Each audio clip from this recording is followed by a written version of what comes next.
I've been intrigued by this question of whether we could evolve or develop a sixth sense, a sense that would give us seamless access and easy access to meta-information or information that may exist somewhere that may be relevant to help us make the right decision about whatever it is that we're coming across. And some of you may argue, well, don't today's cell phones do that already? But I would say no. When you meet someone here at TED, and this is the top networking place, of course, of the year, you don't shake somebody's hand and then say, can you hold on for a moment while I take out my phone and Google you? Or when you go to the supermarket and you're standing there in that huge aisle of different types of toilet papers, you don't take out your cell phone and open a browser and go to a website to try to decide which of these different toilet papers is the most ecologically responsible purchase to make. So we don't really have easy access to all this relevant information that can just help us make optimal decisions about what to do next and what actions to take. And so my research group at the Media Lab has been developing a series of inventions to give us access to this information in a sort of easy way without requiring that the user changes any of their behavior. And I'm here to unveil our latest effort and most successful effort so far, which is still very much a work in process. I'm actually wearing the device right now, and we've sort of cobbled it together with components that are off the shelf, and that, by the way, only cost $350 at this point in time. I'm wearing a camera, just a simple webcam, a portable battery-powered projection system with a little mirror. These components communicate to my cell phone in my pocket, which acts as the communication and computation device. And in the video here, we see my student Pranav Mistry, who's really the genius who's been implementing and designing this whole system. And we see how this system lets him walk up to any surface and start using his hands to interact with the information that is projected in front of him. The system tracks the 4 significant fingers. In this case, he's wearing simple marker caps that you may recognize. But if you want a more stylish version, you could also paint your nails in different colors. And the camera basically tracks these 4 fingers and recognizes any gestures that he's making, so he can just go to, for example, a map of Long Beach, zoom in and out, etc. The system also recognizes iconic gestures, such as the take a picture gesture, and then takes a picture of whatever is in front of you. And when he then walks back to the Media Lab, he can just go up to any wall and project all the pictures that he's taken, sort through them and organize them and resize them, etc. Again, using all natural gestures.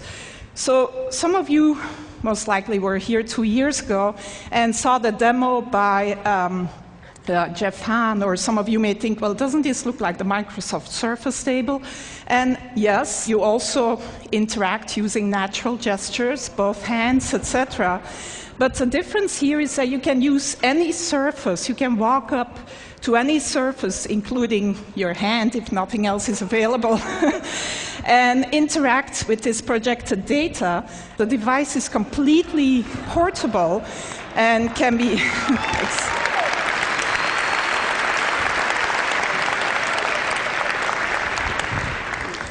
So one important difference is that it's totally mobile. Another even more important difference is that in mass production, this would not cost more tomorrow than today's cell phones, and would actually not sort of be a bigger package and could look a lot more stylish than this version that I'm wearing around my neck. But other than letting some of you live out your fantasy of looking as cool as Tom Cruise in Minority Report, the reason why we're really excited about this device is that it really can act as one of these sixth sense devices that gives you relevant information about whatever is in front of you. So we see Pranav here going into the supermarket, and he's shopping for some paper towels.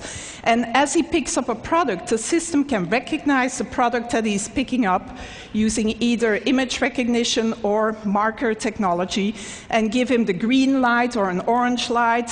He can ask for additional information. So this particular choice here is a particularly good choice given his personal criteria. Some of you may want the toilet paper with the most bleach in it rather than the most ecologically responsible choice. But if he picks up a book in the bookstore, he can get the Amazon rating, gets projected right on the cover of the book. This is Juan's book, our previous speaker, which gets a great rating, by the way, at Amazon. And so Pranav turns the page of the book and can then see additional information about the book, reader comments, maybe sort of information by his favorite critic, etc. If he turns to a particular page, he finds an annotation by maybe an expert of a friend of ours that gives him a little bit of additional information about whatever is on that particular page.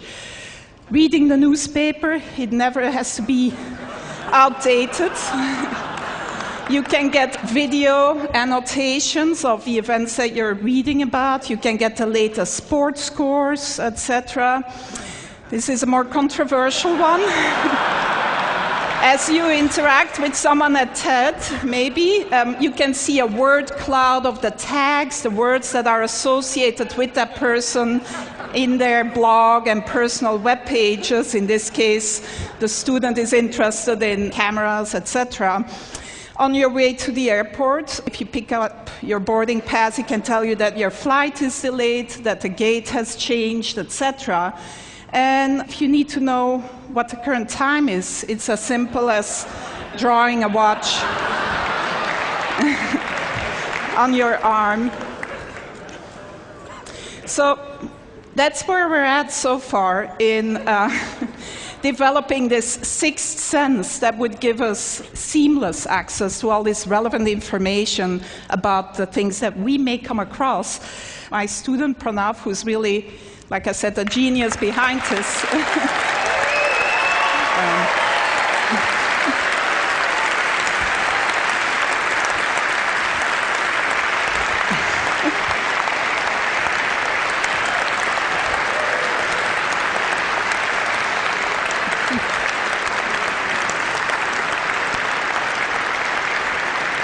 He does deserve a lot of applause because I don't think he's slept much in the last 3 months, actually, and his girlfriend is probably not very happy about him either.